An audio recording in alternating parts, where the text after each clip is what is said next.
ปลายทุกคนเนาะแต่มาตามสูตรเนาะตามบุกแล้วคือ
อันใช่น้ำตาลตาดิ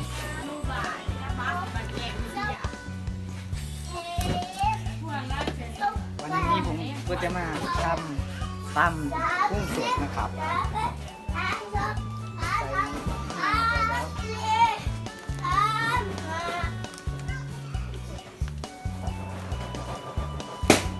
นี่ว่ากุ้งสดกุ้งครับทุกคนใส่ลงไปเลยราดแค่กระปุกน้ำ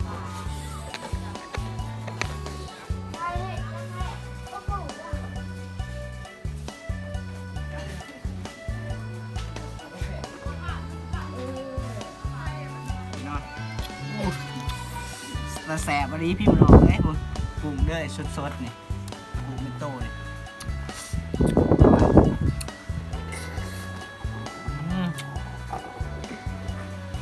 อันเดียวมาพี่น้องเลยมากินน้ำกันเด้อพี่น้องเด้อ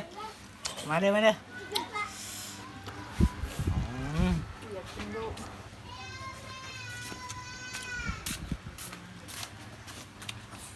ฝากร้านพี่น้อง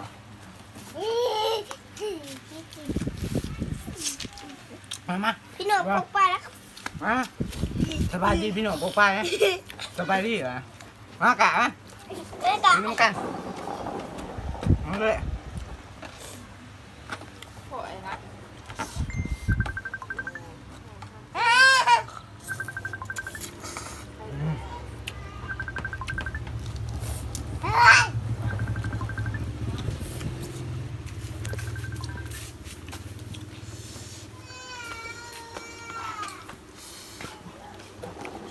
ขากายพี่น้องเฮ็ดเองเนาะเฮ็ดเองกับมือเลย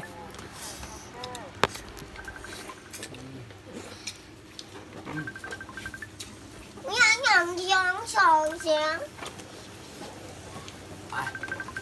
อาชิบุญนี่เนาะพี่น้องเลยเพราะว่าไก่ทางด้วยมันมาซื้อแล้วพี่น้องปังป้าแล้วครับมาเด้อพี่น้องเลย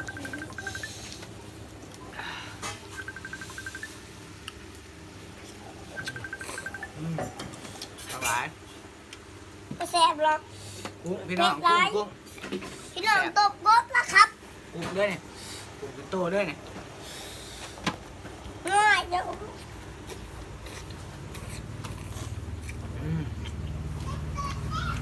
พี่น้องไปพี่น้องเลยทานมันทั่วโคตรคักที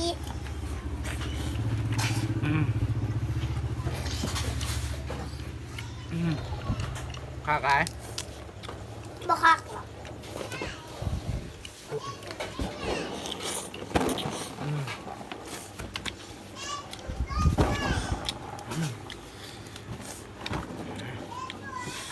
พี่ ค่ะ น้องปังปัง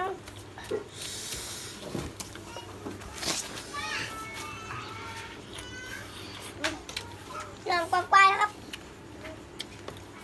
พี่น้องปังปังรักนะจิตใจตุ๊ด ถ้าสอบคลิปนี้ฝากกดไลค์ถ้ามาคลิปนี้ฝากกดติดตามกดซับสไครต์ให้ก่อนเด้อไปสุดเที่ยงเท่านี้